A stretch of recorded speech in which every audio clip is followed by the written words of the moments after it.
Up, watch this video with me. This is some serious airtight evidence. Let's go ahead and run it. All right, let's see it. Every ancient alphabet, bar none, has always from day one had a mysterious number associated with the letters. The study of that code is called gematria. So there's nothing mysterious about the fact that many alphabets use the characters of the alphabet to represent numerical values, where the first character would be 1 and the second character would be 2, and so on. That's not mysterious. Much later mystical streams of tradition have read mystery and additional significance back into some of those early alphabets, but that doesn't remotely start from day one. The atomic mass of the elements are the numbers that equate to the mysterious letters in the ancient alphabets. So this video is skipping over a lot, but this is an argument that is made by this individual, Gregg Braden, in a 2004 book that he published called The God Code. And let's take a look at the argument that Braden puts together. So to begin, this is the book from 2004 where all of this comes from. Now, this starts from an attempt to equate alchemy with medieval mystical streams of Jewish tradition, particularly the Sefer Yetzirah, which Braden dates to about 1800 BCE, which is about 2,000 plus years too early, but Braden's not really concerned for that kind of thing. His goal here is to identify alchemical elements with chemical elements, identify those with some simple mass, and then try to identify those with letters of the Hebrew alphabet. So fire, what chemical elements are in fire? Well, fire probably refers to the sun, and hydrogen makes up the majority of the sun. So that's our chemical element for fire. Has an atomic mass of about 1.007. We're just going to round that off to a nice little 1. Air, most common element in air is nitrogen. That has an atomic mass of 14, but we need a simplified mass, and so we're going to add the 1 and the 4 of 14 together, and we're going to get 5. Water, what's the most common element in water? Well, it's hydrogen. We've already used that though, so we got to go with oxygen instead. Atomic mass of oxygen is 15.999. Round that off to 16. Oh wait, no we don't, because Braden just arbitrarily says you don't round up. You can only round down. So we go down to 15, we add the 1 and the 5 together, and now we've got 6 as the simplified mass of oxygen. So let's equate these to Hebrew letters. Well, 1 obviously is Aleph, right? Of course not.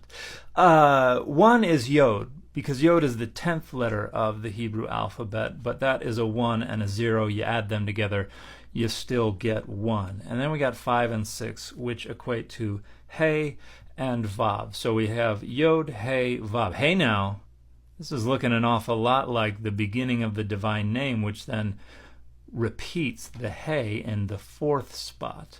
But these are only 3 elements, and aren't there supposed to be 4 elements? What's the 4th element?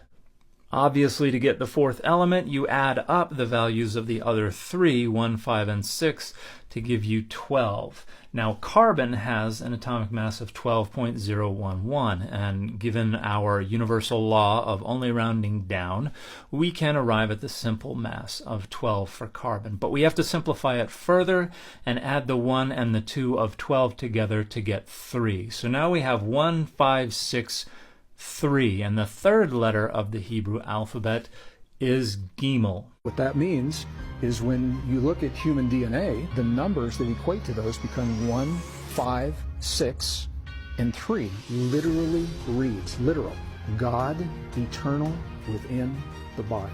It doesn't read this in any way, shape, or form whatsoever, literally or non-literally. Let's again take a look at the tortured logic that Braden must follow to get to the desired conclusion. Now, to get the meaning from Yod He Vav Gimel, we're going to compare it to Yod He Vav He, and we're going to take 2 of the 3 shared letters, and we're going to look for the meaning of Yod and He. Now, Yod He Vav He is the tetragrammaton, generally agreed to be a prefix form of the verb in biblical Hebrew that goes by Hey Yod Hey, Haya, to be. So it's some kind of third masculine singular prefix form of to be. Some people think it's causative, some people think it's not. Yod Hey is just an abbreviated form of that name. It does not mean anything on its own. Just like Chris is an abbreviated form of Christopher, and Christopher is a combination of Christos, Christ, and Ferin, which means to bear. So Christ bearer is Christopher. Chris means nothing on its own. It's just an abbreviated form of the name. However, Braden insists that Yod and Hey mean God, and more literally, eternal. It means neither of those things. So Yod Hey are just an abbreviated form of the full Tetragrammaton, and they mean nothing on their own apart from just the name that is represented more fully in the Tetragrammaton.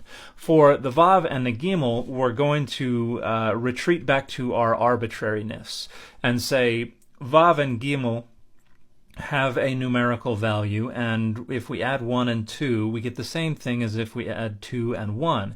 And so the order doesn't really matter, although to get Yod He Vav He and Yod He Vav Gimel, the order certainly matters. We've had to arbitrarily rearrange the order of these elements to get that specific order, but we can just arbitrarily switch the Vav and the Gimel here to give us Gimel Vav, which Braden insists means within, or more specifically, the interior of the body. Gimel Vav doesn't mean either of these things.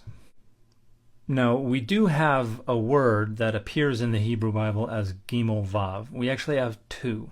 The first one only appears that way in the construct, so with suffixes attached to it. That little asterisk to the left of the Gimel Vav indicates we don't find this form all by itself, but it is how it appears because it only appears with suffixes in the Hebrew Bible. And this means back or spine or trunk or something like that. So this is where Braden is getting the idea of body, but it does not mean body. The second form that does occur on its own, just Gimel Vav, although probably derived from Gimel Vav He, which would be the full form of the first word, is a borrowing probably from Phoenician, which refers to a corporation or a gathering or something like that.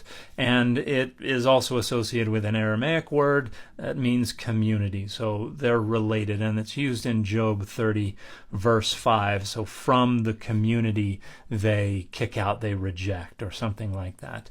And this is what Braden is interpreting as meaning within the body, and it means absolutely no such thing whatsoever. So Braden, based on the pseudo-scholarship of someone else whom he does not fully cite, insists that this means the body, or more fully within the body, and it absolutely doesn't. It is in Hebrew and Aramaic and Sanskrit.